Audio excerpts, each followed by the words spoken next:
I can scoot over. Okay. Yeah, because like this a little bit. Okay, let them see how we do this. Yeah, oh, thank you. There we go. You can see. Teamwork.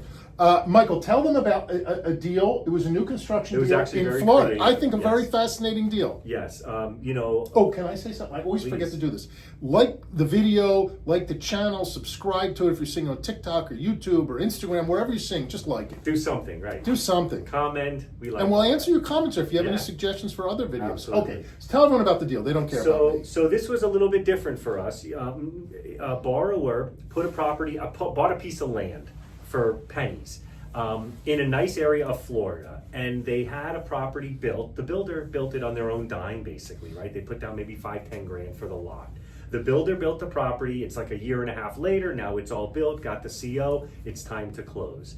They were in a bind. They didn't have the cash needed to close. They didn't want to lose the deal because the builder's ready to assign it to someone else. Can I say something? Yes. The property value went up. Oh, yes. Beautiful. Brand new construction. I don't in remember Florida. the numbers. So he had a big difference between what he paid for it. Yeah, it already appreciated over 100 grand. Okay, probably, got easily. it. Okay, I'm sorry. No, it's okay. So he came to us. We actually know this borrower well. He came to us and said, listen, I'm in a bind. I think he had to close in about 4 days.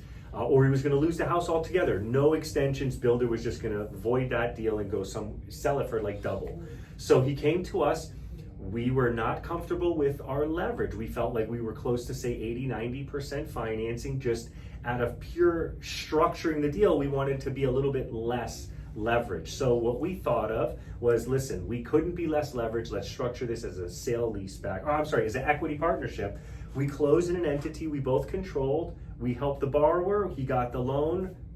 Property's getting ready to be rented, right? You might want to flip it. He doesn't know. You know, they don't know what an equity partnership is. They don't know what that is. No, okay. So what I will say is this.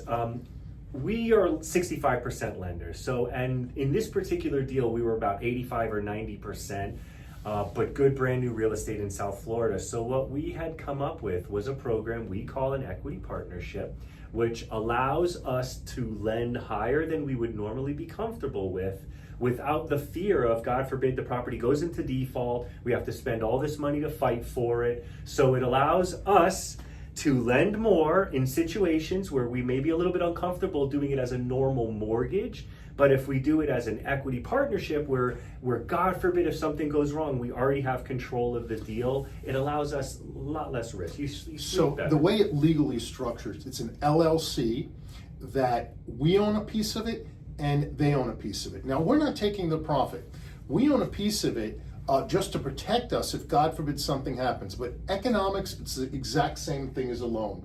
But it lets us get a little more comfort so we can go instead of 65 to whatever, 90 or whatever the heck we did on this. Yep. So the bottom line, it was a new construction.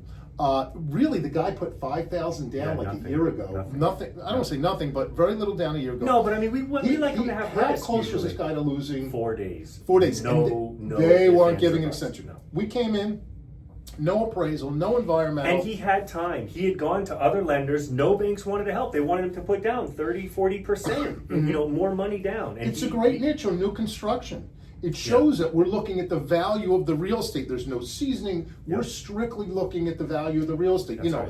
It was vacant. There was no income. It was 100% bet on the value of the real estate. Yeah, and I mean, I know we don't like to talk about when deals go bad, but it's part of the business. And if a deal goes bad, maybe some people don't understand the fight, right? The cost of keeping the property in good condition, all the expenses, the legal costs. Right. So that 65% could become 75 or 80%. And then with a down market and the values may be dropping, now all of a sudden you're 85, 90% real quick.